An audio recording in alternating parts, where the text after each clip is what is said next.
Salam alaikum wa rahmatullahi ta'ala wa barakatuh. Je viens par la présente vidéo répondre au sieur Jamal Din Ben Chennouf sur les attaques gratuites qu'il a eues. Je n'ai absolument rien à dire concernant son éloquence, si ce n'est que j'ai cherché pratiquement à rivaliser avec cette éloquence en lui répondant justement sur ces attaques gratuites qu'il a eues à l'encontre de tous ces mouvements et toutes les personnes intègres du moins qui ont leur mot à dire sur cette initiative du CTLD. Et je vous invite à aller voir sa vidéo qui s'intitule CLTD, plutôt dire, de l'eau dans le gaz. Et donc avec la permission justement des auteurs, je me suis accaparé de textes. Et j'ai voulu en faire mien. Donc, j'allais dire aventurisme, opportunisme, incompétence et surtout appétence démesurée. Au moment où l'on condamne à 2 ans de prison à Gardaya Youssef Ouldada, celui qui a filmé le pillage d'un magasin par 2 policiers au Mazafran, on continue de cloner les méthodes perfides du pouvoir, à savoir faire défiler, exhiber toutes sortes de personnalités, personnages, wujuh, doyens, figurants, ex-premiers ministres, futurs sénateurs, généraux à la retraite, islamistes négriers, négociants islamisés, députés raciés, éradicateurs moisis. Un fatra, mais doctement dosé, pour semer le doute et le dégoût face à cette opposition qui croit pouvoir duper tout le peuple et tout le temps. Une excroissance du pouvoir, de son armée et de toutes ses contradictions.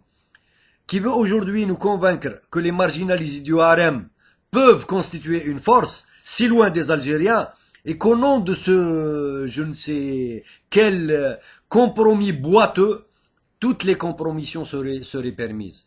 Bien sûr, aucun de ces hauts cerveaux n'a jamais rien vu, ni entendu, ni encore moins filmé, quoi que ce soit de compromettant pour l'image et la sûreté de leur état. Ni pillage, ni saccage, ni torture, ni fraude, ni détournement. Et ce, on l'aura compris, contrairement aux anonymes non conviés et aux autres bourges qui pratiquent la politique du terrain, de l'honneur.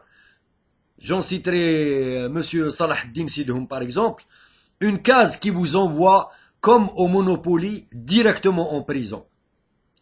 Consciemment ou pas, les grands écrans du Mazafran sont revenus défendre leurs mentors, draguer les restes et rappeler qu'ils sont toujours en forme pour occuper, et sans condition, les quelques strapontins qui restent, pourvu et pour peu que le peuple, ses victimes, ses opprimés et ses oubliés soient tenus à l'écart.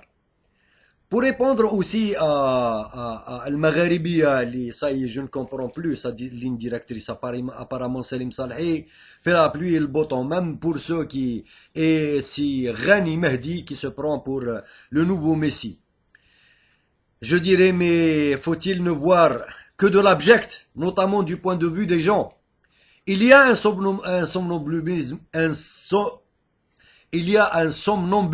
total, qui, un moment réveillé par le rêve islamiste, s'est réassoupi et chemine dans le somnambulisme jusqu'à aujourd'hui, bercé par l'illusion de la richesse et le vide de la pensée politique, s'accrochant au gris-gris du faux semblant de l'exigence démocratique US, alors que l'état-major tire les ficelles dans tous les cas de figure.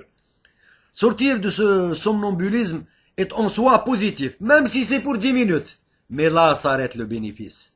Au-delà, rien n'empêche que l'état-major continue de gérer, et on est d'accord avec cette question centrale qu'ils ne sauraient voir dans leur débat. Il faut donc nécessairement aller plus loin. C'est ce que tellement de gens n'ont cessé de crier, mais sans succès.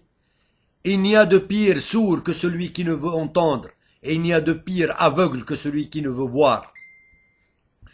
Je pense qu'il faut commencer par cesser d'attribuer les événements aux machinations perverses des élites et imaginer que la tâche ingrate de prise de conscience nous revient.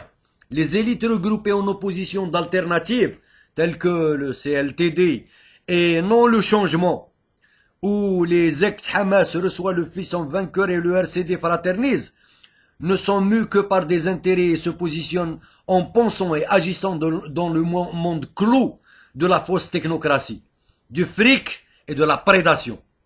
Elles ne sont pas des modèles de vertu, loin s'en faut, mais ceux d'entre nous qui souhaitent voir émerger un monde meilleur de ce chaos ne doivent compter que sur eux-mêmes, sur la multiplicité de leurs méthodes pour organiser la lutte. En somme, il nous faut passer de la dénonciation à l'action locale constructive. Au système de bêtes brutes que nous observons, cherchant à durer après 60 ans de règne, il existe une alternative. Sur le printemps arabe, celle d'un système relativement démocratique et relativement égalitaire, qui cherche à voir le jour en dépit des échecs en Irak, en Égypte, en Syrie, en Libye et probablement même en Tunisie. Mais un système démocratique pour des enjeux de progrès, pas pour les voleurs et les corrompus. Nous verrons peut-être s'imposer cette démarche au bout de la lutte actuelle de ces déceptions par le bas. En résumé, le système de direction militaire a 60 ans de privilèges, d'exception et d'inertie. C'est depuis 1960 un fait institutionnel profondément enraciné. Il a promu l'affairisme et les transactions collusives entre gouvernants et acteurs économiques qui l'accompagnent inévitablement. Ceci doit disparaître et le problème n'est nullement débattu. L'armée a sacrifié 2 chefs d'État en 92, puis en 96, puis protégé, et non seulement ses intérêts, mais l'ensemble des institutions en place. Elle a été soutenue en cela en 92 par une certaine incompétence du PIS, il faut le reconnaître, qui espérait en prendre la direction et qui, pas plus que les militaires, n'avait de sympathie pour les réformes à l'origine. Alors que la transformation, cette alliance, c'est l'alliance initiale de ces deux conservatismes qui a largement déterminé le cours des événements. Immédiatement et encore aujourd'hui, ces oppositions n'étaient pour rien et rien ne nous prouve le changement de vision en parfait accord avec le conservatisme d'ensemble de la pensée du régime. Le conservatisme social religieux est le même. Nous tous, sous tous ces aspects, y compris derrière la fausse divergence État-religion. La bigoterie routinière est largement consensuelle et bien vue pour une grande partie de la population, qui évite le débat sur les questions sociales et économiques concrètes. L'opposition dite laïque et le fils Hamas ne sont pas prêts à exercer le pouvoir. Ils n'ont pas de programme de base sociale. Le fils possédait quant à lui une base sociale, mais n'avait pas de programme et encore moins de compétences. Il attend de nouveau que le pouvoir lui revienne sans exprimer un projet social et sans être le moins du monde préparé à l'exercer. Croyant probablement de bonne foi que l'islamité de ses discours le dépenserait de se doter d'un véritable projet, comme en Égypte, en Libye, en Syrie, et le risque est grand en Tunisie. Cela mène à une impasse avec plus de souffrance pour les gens. Nous acceptons en définitive cette illusion d'une opposition d'appareils bureaucratiques, de voleurs, de structures policières profondément aliénées, et empruntant grossièrement son discours à l'étranger, manipulé complètement par les institutions financières internationales. Il faut garder à l'esprit la nécessité d'un État souverain qui construit et contrôle au niveau géostratégique son projet social à long terme. Savoir ce qui est stratégique, sans quoi les étrangers conservent les marchés et nous le désespoir. La transformation doit être économique, fiscale et financière. On ne peut tronquer ce débat en se limitant à la démocratie. Cela nécessite de nouvelles alliances, des partenaires régionaux et des repositionnements clairs. Pour lutter efficacement contre la gestion rentière de la corruption au centre de notre médecine et qui nous a servi, nous allons le faire démocratiquement, mais en partant de la base sociale et en remontant de la base productive vers l'État. Pour cela, nous avons besoin de créativité politique et économique. C'est là où se situe le débat.